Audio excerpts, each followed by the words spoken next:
Oh wow, looks like we got, is that the Stingray chassis? Yes.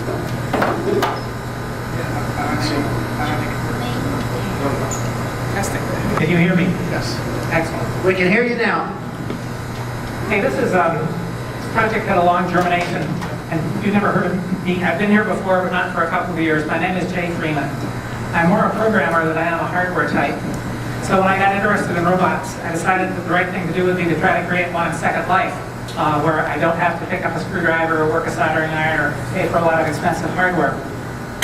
So what I did is I hacked the Second Life viewer, and that's the part of the system that runs on your machine. You all know what Second Life is? Well, it's a virtual reality system.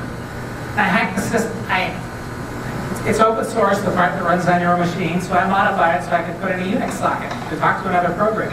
And then I could write code in another program that would effectively push the buttons that move my avatar around in Second Life. And it wasn't me pushing the buttons. I had a small program, a very crude form of artificial intelligence. The bot was about as smart as an amoeba. It would crawl around, it would know when it ran into things, it would back off, try again, and if you gave it a goal, try to go someplace, it would do that. It wasn't even a human bot. I had it running on an avatar that was a cat. And it was about as much fun as a regular cat when it gets crazy. It would sort of bounce off things. But I decided I would like to try to run the same software in the real world. The Second Life environment kept changing too fast. I kept having to redo my hack viewer. So what we have here is some steps on what I think is the first instance of an avatar making the jump from virtual reality to this reality. This probably somebody else has done. This platform is a parallax Stingray. It has a propeller on it, and it also has an Arduino. And why the Arduino? I decided I was going to keep the paradigm of having most of the smarts for the beast be on my home computer, in this case on my laptop, and just have a dumb platform and talk to it by Wi-Fi. I got some XPs running, but I could never make the serial code that was provided with the propeller work. Eventually I just gave up. I bought an Arduino. The serial code on the Arduino works just fine, so at the moment my Macintosh is talking to an XP here, which, if it's in range, this is a little sensitive, talks to an XP over here on an Arduino. The Arduino has basically a register control interface. It reads and writes registers at what duration. It also responds to interrupts. So it basically is motor control and hazard detection. The only hazard detection sensor I have at the moment is an ultrasonic thing. It will give you an interrupt and stop going if it gets too close in front. I have some mounting hardware for other for other forms of collision detection and other forms of interfaces. Now this is very crude. At the moment it's not being run by an AI program, it's being run by a simple monitor. There's a big technical achievement in this. It was me figuring out how to write C code that could talk to an XP on a Macintosh. Most of the development code for that stuff is in Windows or in Linux. Let's see if it's still running. So this is all a digital interface. I'm typing commands and it's sending integers. Yes, it looks like it's still running. So I'm telling it to run its motors for a full second. Let's see if it will go forward for a second. Forward is that way. Oops, excuse me, I had an interrupt. Yes, and so there you see it working. It turns around, backs up. At the moment, I'm doing a lot of typing on the keyboard because I'm sending it the register commands basically directly. The intent for one of the future phases is to hook this back up to my artificial intelligence program, and if it sends the commands, it will read the registers that correspond to whether there's a hazard. The way it'll work is, this thing gets too close to something, there's an interrupt, and it stops. But it tells you in a register which interrupt has gone active, and the software can look at it and decide, oh, there's a collision hazard in the left front, decide what to do about it. And the software will also be able to send basic commands for travel in a certain direction for a certain time. So the phase 2 for software is hook up to something other than a simple monitor, a real program that actually does some crude AI, some real robot-like stuff instead of some manually directed remote platform-like stuff, running it off my computer.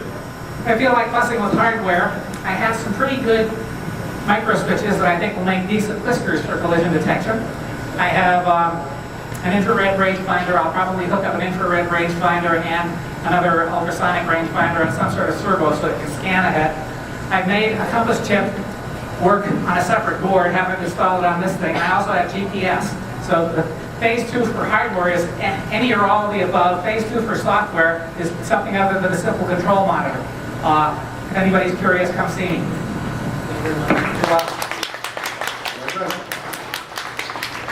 Thank you very much, Jay. What's your robot's name? Doesn't have a name. Doesn't have a name. The anonymous robot, ladies and gentlemen. Thank you very much.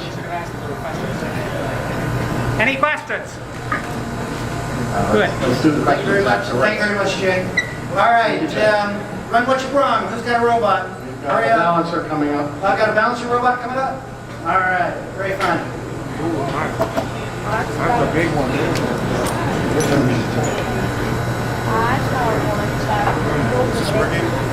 Can you hear me? Oh, there it goes. Hello, my name is Alex. This is my first HBRC meeting.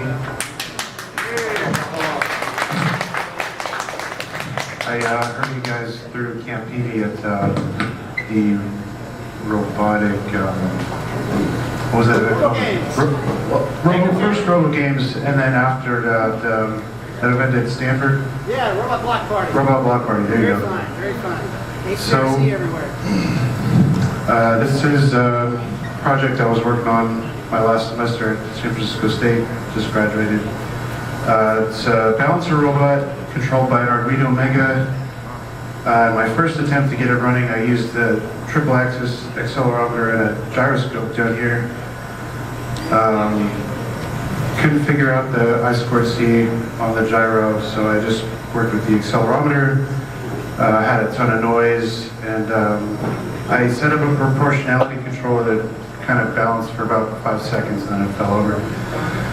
So after that, I tried to get these infrared rangefinders pointing downward to get like an absolute reading on the angle. And that also had, well, even more noise. So my next step, I'm going to get an IMU. Hopefully it'll be a more accurate reading on the position. And let's see what else. Motor controller here. I got some encoders on these motors. I was going to, once I got it to stand, have it return back to its original position if you give it a push. So yeah, after I get the IMU hooked up, I'm going to use these infrared rangefinders for obstacle detection. And I just got the latest version of MATLAB Simulink, and it's compatible with Arduino, so I'm trying to get a nice control system block diagram on there and get it uploaded through Simulink. Still figuring that out. And I think that's about it. Is it running currently? I could program the proportionality control if you wanted to see it kind of fumble around for 5 seconds. Sure. I'd have to hook up my laptop real quick. Why don't you go over there and hook it up, and then we can bring on the next. Who's next for Run What You Brung? It's Ralph. Well, Ralph's got FloorBot. Ralph's got the FloorBot. Run What You Brung, bring it on down. Okay. Gentlemen, And I know Mike Ferguson's back there with Maxwell also. I see you back there, Ferg. Awesome. What do we have here? hear me now? All right. So this will be a balancer. It's just the chassis now. There's no real software. The software that I've written is just to make sure I can actually talk all the sensors and the motors and everything. So it's built out of a couple drills that have been hacked apart and used for the wheels and drill battery, and hopefully having the weight up here will. Yeah, so people can see. And hopefully the weight up here will give it a high moment of inertia, so it'll kind of falls rather slower than it without battery. And It's a tall robot. Yeah, that's about it. Right now, if I plugged it, turned it on, and powered it, would just wheels would spin randomly because there's no control right now. So, and nothing loaded. There's some proof of concept motor control You code. back in August? Yeah, with, All right. hopefully it should balance and All right. move and all that. That's why we have the challenge meetings. Thank you very All right. much.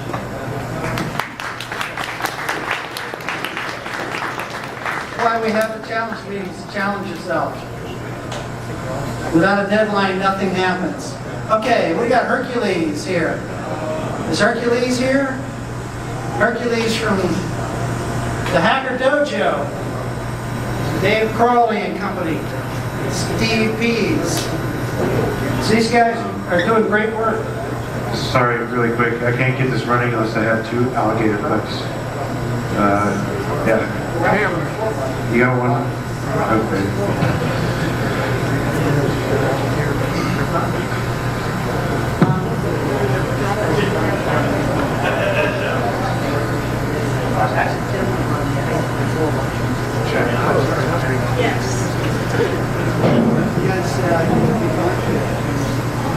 Okay. Oh, Rohan, there you are. Okay, so this is Hercules version 1, and what Hercules version 1, we've got a program running on it right now, we call it PartyBot.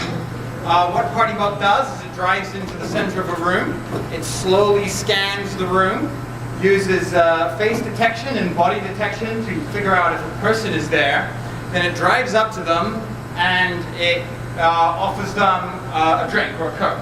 So, What you want is a Coke. So that's what it does. It'll stay and hover for about 30 seconds, continually offering you Coke. And then once it's done, it stops, turns around, and tries to find another victim. Yes. It's a mobile version of the talking Coke dispenser. So that's Hercules version 1, and that's just a demonstration of one of the applications that we are working on in the 12 tasks of Hercules Just want a team. Coke. So yeah, that's just one of the applications that we're developing in the 12 tasks of Hercules team.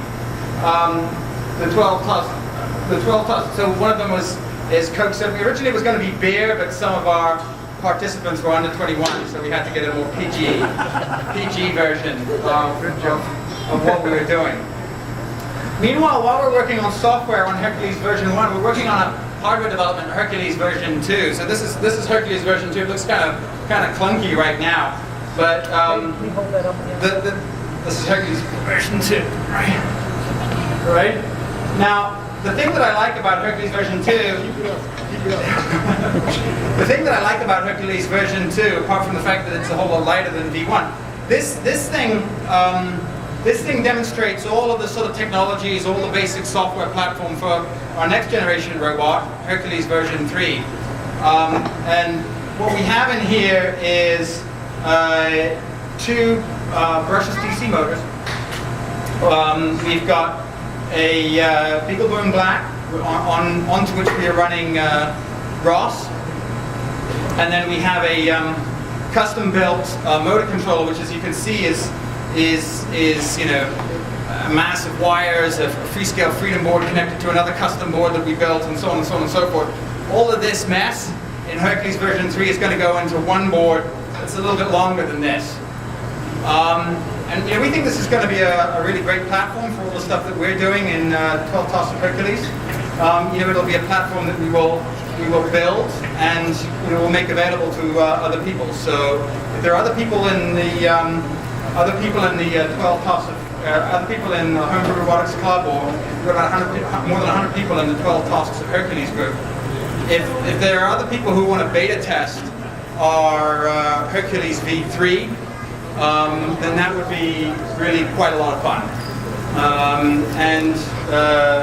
We're going to be building these things. It will cost us about 500 build, so we'll build 3 or 4, I guess. Okay.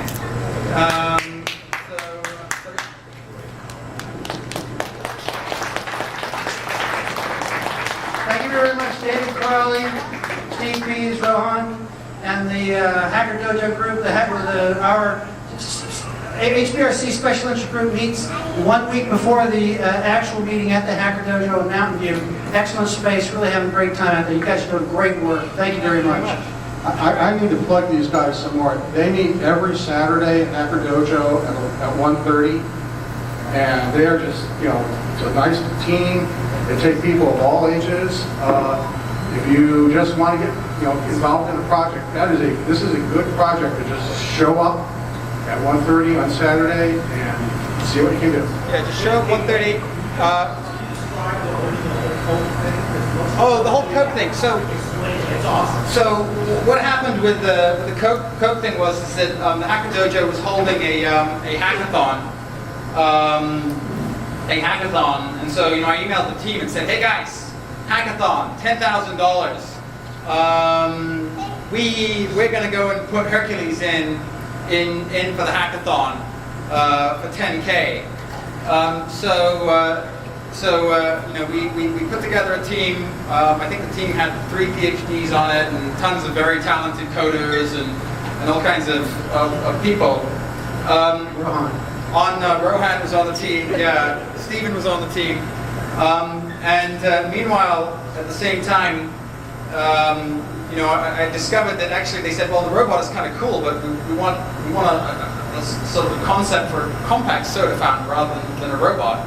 So me and one guy from Apple, we just sort of put something together, while we were doing the robot, and we won with the compact soda fountain. Now that means that 12 Toss of Hercules team won $10,000, and I told everyone that even though it was my little sub team that won, I was going to use it all for robot hacking purposes. So any budget that we have is coming from the $10,000 that Coke gave us. As part of that hackathon. And actually Coke is sort of interested in the robot anyway. So yeah. Okay, here comes Alexander with phase 2. You got to see the robot move. Thank you. Hacker Dojo and the 12 tasks of Hercules. Yay. Hang on a second. Take a Coke. They're free as Coke. There's hospitality. The best friend thirst ever had. Good to the last drop. Thirst knows no season. Here's a Coke. Give a little love. All right, that's enough of that.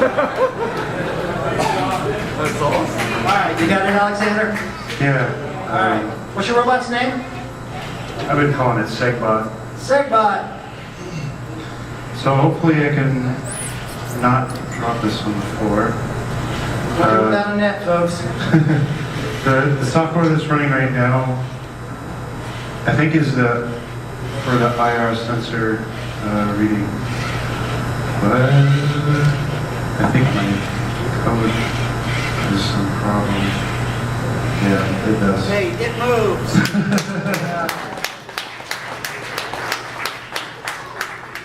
I think I got some pins reversed. That's okay. We're done. All right. All right, who's up next? Dillo. Dillo, and hang on a sec. Don't tell me. Looks like an armadillo. The mock turtle. Thank you, Alexander. We'll see you in August, okay? All right, folks. Steve, okay. A little bit limited because I'm currently having some wireless networking problems. Yeah, there's wireless problems, there's battery problems, all kinds of problems here. This is Liptodon reticulatus. Reticulatus. It looks like an armadillo. It's like an ancient armadillo. Yeah, the Glyptodon actually was about 50,000 years ago. It was an armadillo about the size of a VW bug, and it is the closest ancestral. The modern armadillo is show that in the photograph. The modern armadillo is not a direct descendant, but it's a genetic related descendant. So just picture like in the Pleistocene, large VW-sized armadillos with spiky tails. And now we have tiny little ones that like, you know, can fit in your pocket. Now we got a Anyways, robot one. So, this is yet another phase of the mock TurtleBot. I have, so it's getting closer and closer to being a real TurtleBot because I have the teleop twist running on it now. I have a, let me just turn it around. Yeah, let me turn it around here. My robot, let me show you it.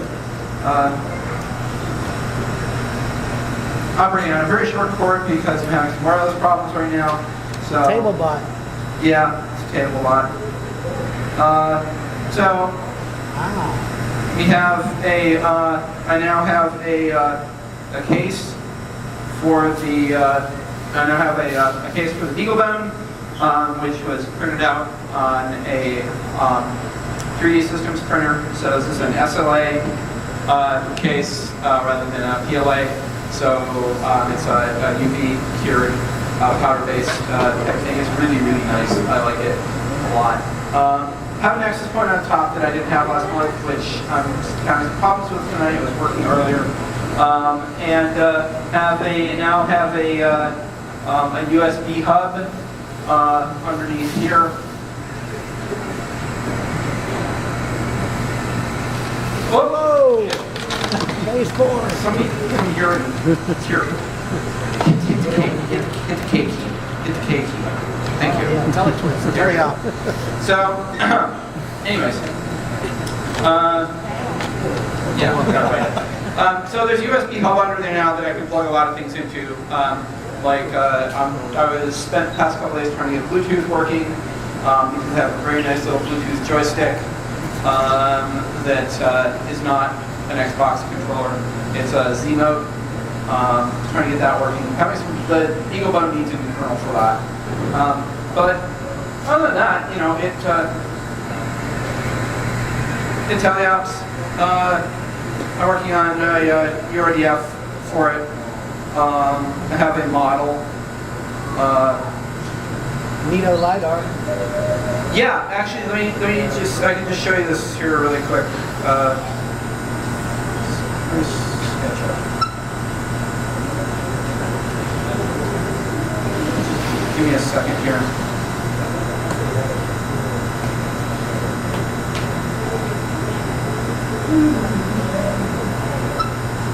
So I have a model of it in SketchUp for the mesh part and the URDF.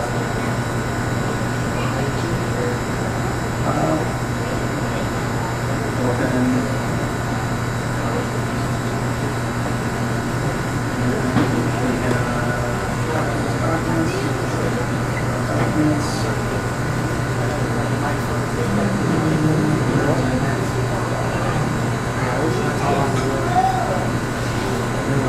While Steve's working this out, and I know Mike Ferguson's back there with Maxwell. What other robots do we have for Run What You Brung? Then we're going to do the FloorBot challenge.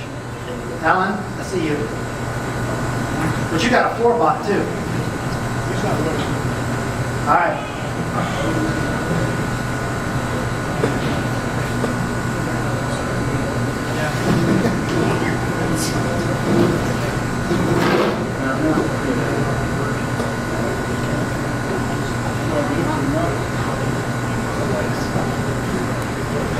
Yeah, there we go. Okay, so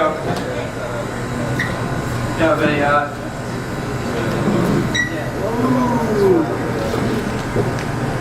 same model. So this is the model of the robot, and I have the Nito model. I have the Dex model. I don't know if you can see that. You can come up and see me afterwards if you want to look at this, but it's fairly complete. And it's been sectioned out. It's been sectioned out so that I can have the URDF in various files, and I can put these in the mesh directory. And then, so the next step for phase 2 for this would be get the robot description completed so that the robot has sort of a sense of its own, how big it is, you know, where the front is, and then it can locate itself and pose itself, and then from there I can actually move on to a real navigation because then I'll be able to set a ROS pose and start working with aiming it towards goals. Ross pose and aiming it towards the goal. Easier said than done. Easy. Yeah, no, this is why I only have like the model. And why, it's going to take me until like, when is it, August? You have August and October. That's the great Yeah, thing about okay. the HPFC Challenge. I've come some way, and I, compiles to go before I beat. Reticulitis? Reticulitis, yeah, reticulitis. Ladies and gentlemen, Steve O'Kay and the Glypticon reticulitis. The giant armadillo. Giant prehistoric armadillo. Okay, Alan Marquette, bring it on down. And then we're going to do Michael Ferguson and Maxwell. Are there any other run what you brung before we get into the FloorBot challenge?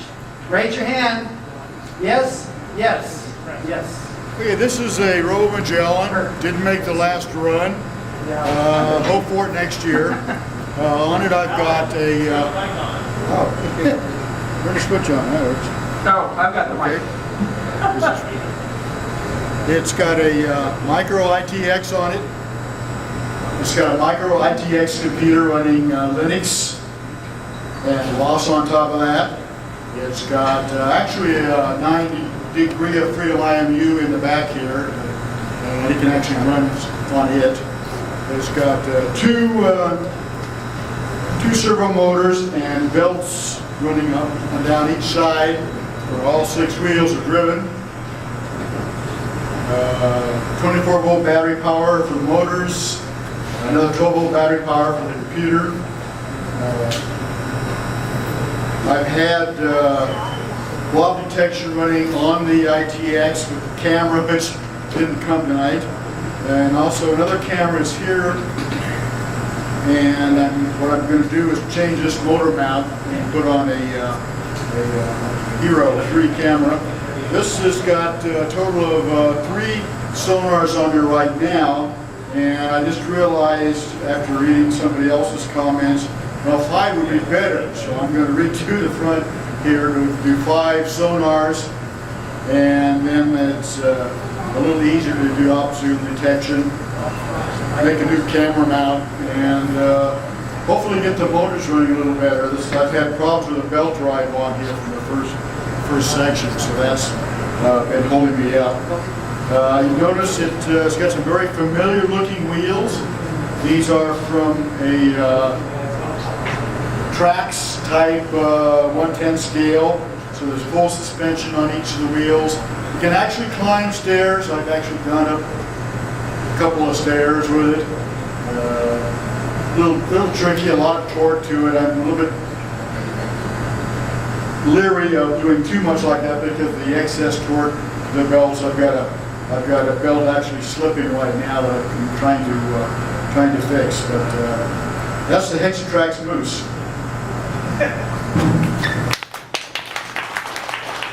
Hexatrax Moose, ladies and gentlemen, Alan Marquette. Hopefully we'll see that thing moving in August or October. All right, Alex, come on down. Alex Sy, ladies and gentlemen, with some interesting robotic apparatus. Hello. I've been working on an arm design that is for a full-scale humanoid robot.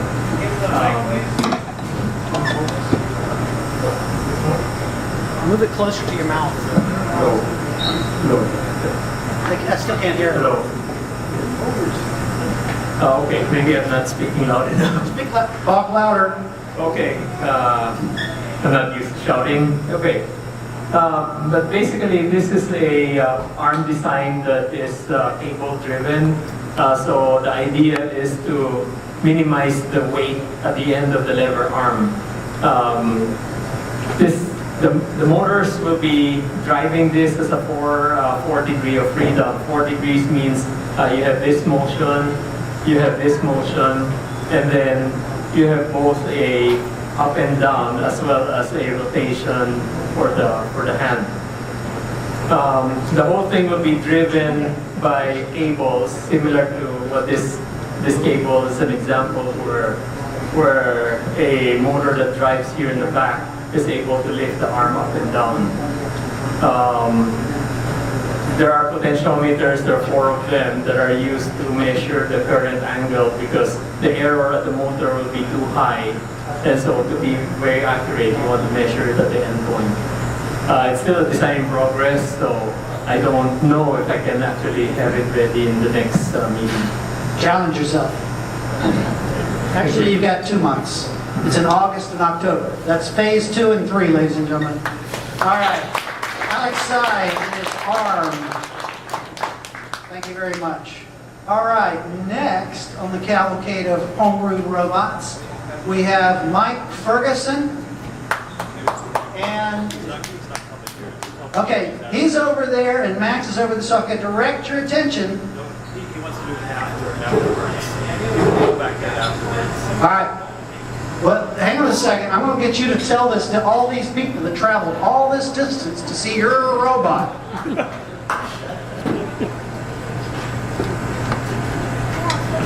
Okay, so that is Maxwell, a robot that I built 2.5 years ago. He's the winner of the 2011 AAAI Small Scale Manipulation Chess Playing Challenge. And I tweaked up the code and got it all working again for Maker Faire. So I brought it out, and I figured I'd show it off one more time before the code probably breaks and doesn't run. So it takes a few minutes though to get it started and whatnot, so I figure when sort of all the demos are done, I'll just fire it up during the random access and you can walk by and see it if you want.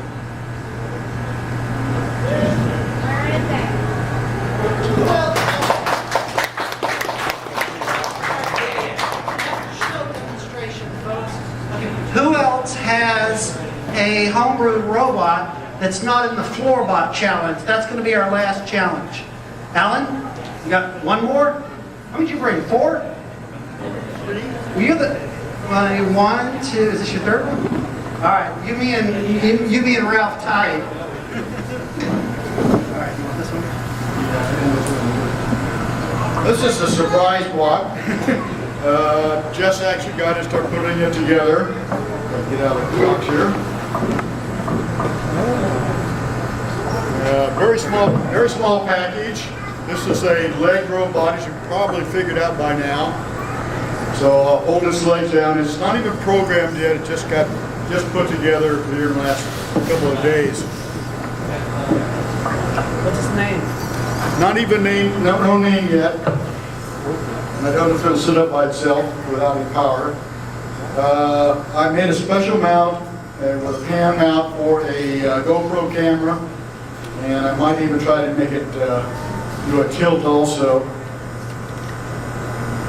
And the plans are to make the same kind of a pan mounting to put on the Hexatrax moose over there. So this is what you can do with about 12 RC servos and a Arduino style processor board, and the GoPro is extra, of course.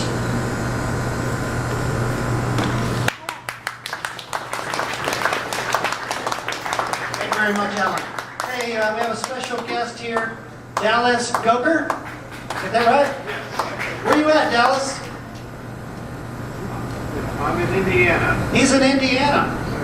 Actually, I have And 3 he's in things. Mountain View. 3 things. 3 things. This is least important.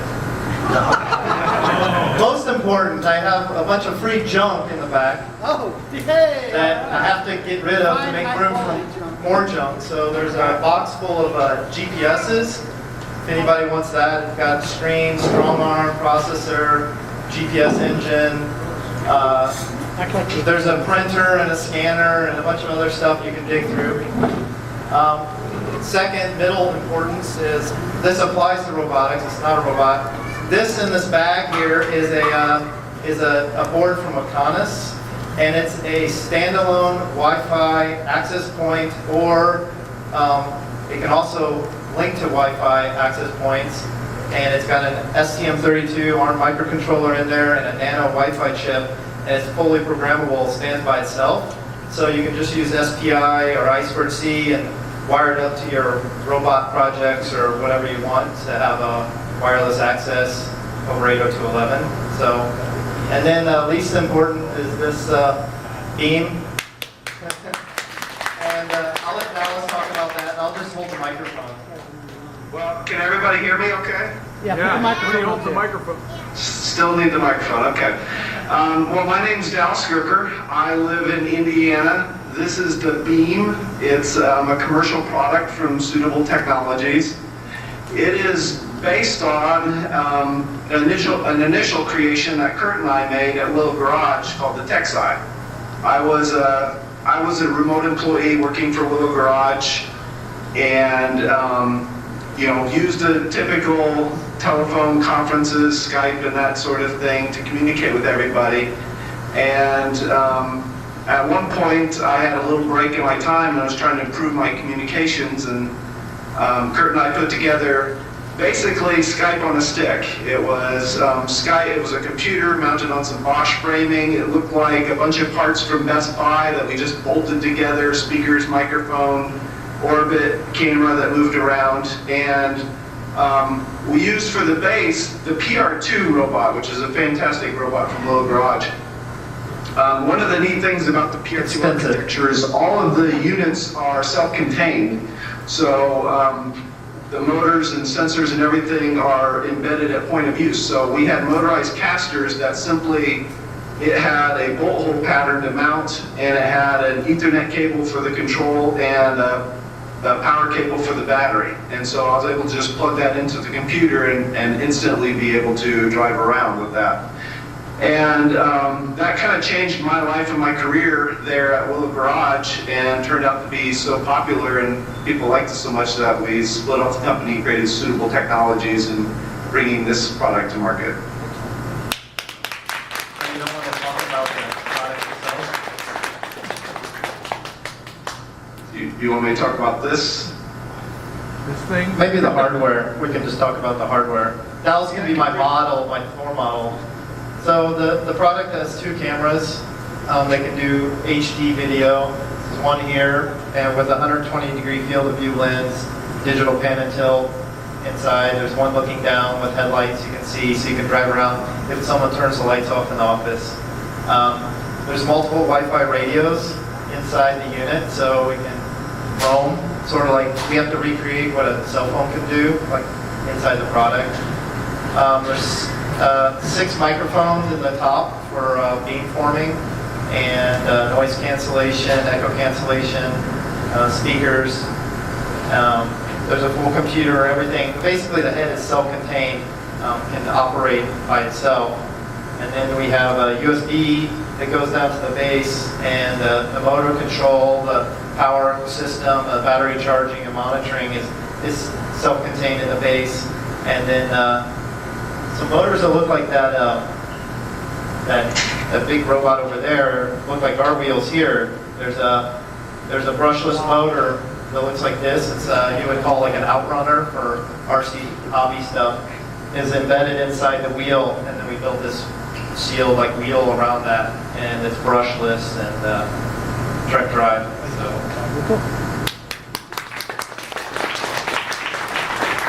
Very much, Kurt and Dallas from Suitable Technology. That's the Beam robot, ladies and gentlemen, telepresence. Any more run what you're brung before we get into the FloorBot challenge? Going once, going twice. All right, FloorBots. Let's assemble over here. Tim Craig, I need to set mine up and we'll go from there. Okay. This is our second annual FloorBot challenge. It's going to be easy to remember since the first one was on the 10th of the tabletop challenge. It grew out of an idea I saw last year, a TurtleBot running a slalom course, and thought that was something that we could do since we've been having a lot more large robots that don't fit on the table here, and it would be nice for people to be able to show those off doing something interesting. But since it's a homebrew challenge, you can do anything you want to do. So if you wanted to divide it up into the phases like the tabletop, phase 1 could be driving around on the floor, not falling off. Phase 2 is going out and finding something, and phase 3 is manipulating it in some way.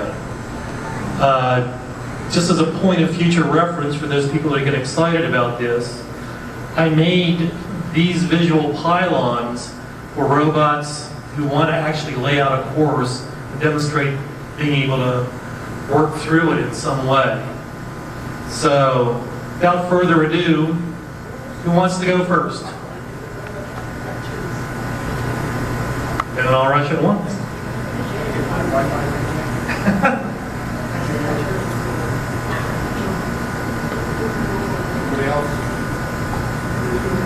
Okay, while we're waiting on them, other suggestions could be having your robot run a geometric course. You could lay out triangle, square, pentagon, whatever. Go out, come back, show how close you can come to where your starting point is.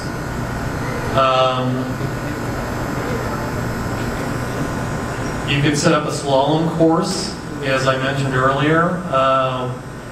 You could either, if you use the pylons, you could set up gates like in actual skiing, where you have to go through them to make it interesting. You could do things like keep the red one on the right of the robot, green one on the left. Or you could simply lay out individual pylons and go around them on one side or the other. Failure means you fall down the mountain.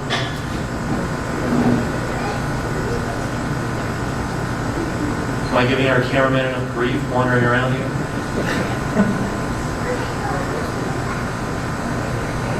How are we coming over there?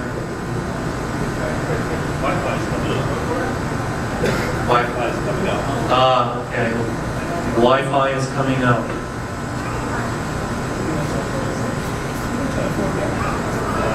He's got a FloorBot. Got a floor? Okay.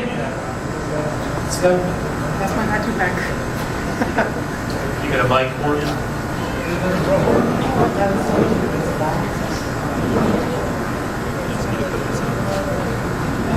This is another of the club robots being configured as a FloorBot.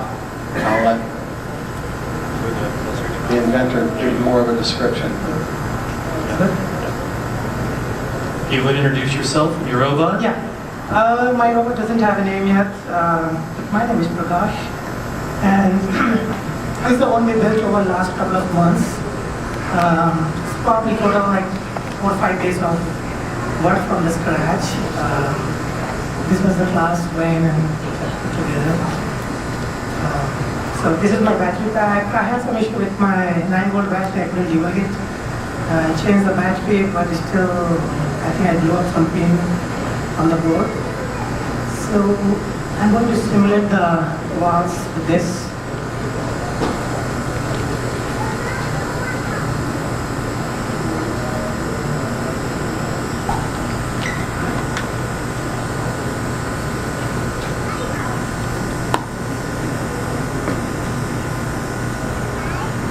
So I had to put a special variable just to,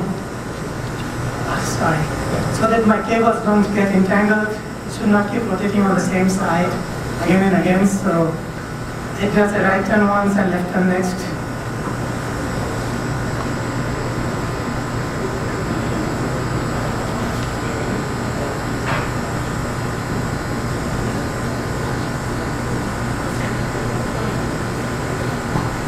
So the basic thing on the boards are same as the other similar robot you have seen today. One Arduino board, 2 DC motors, 1 6-volt pack, 1 9-volt battery, very simple, and 2 ultrasonic sensors. Not very complicated stuff. Thank you. That's it? Okay. It's Prakash and his robot.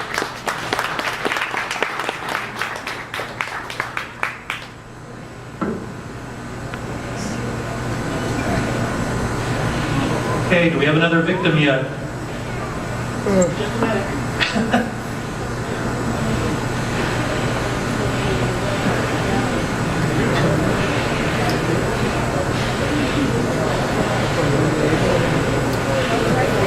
Look, Cam.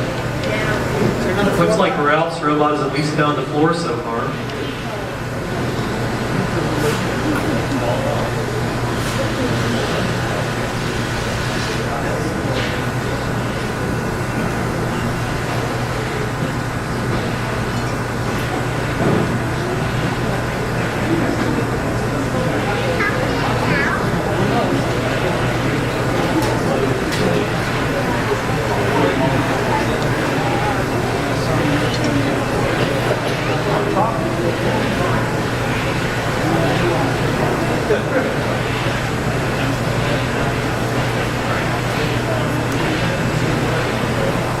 Okay, while we're still waiting then, here's a new toy that I have.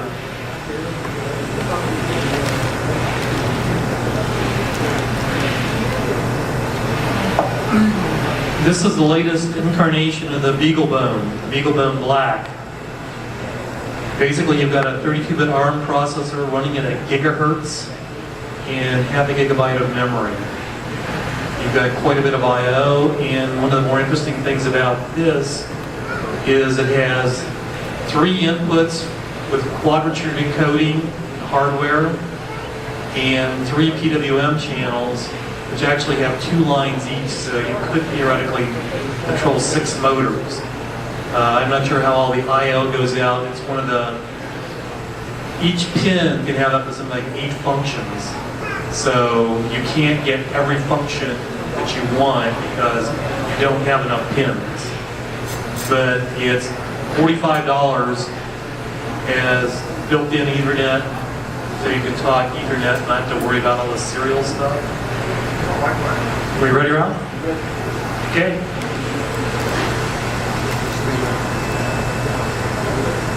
No?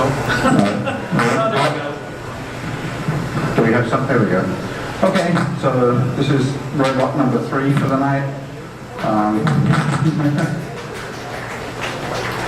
It's a FloorBot, but I'll show it on the table just because it's easier for everyone to see.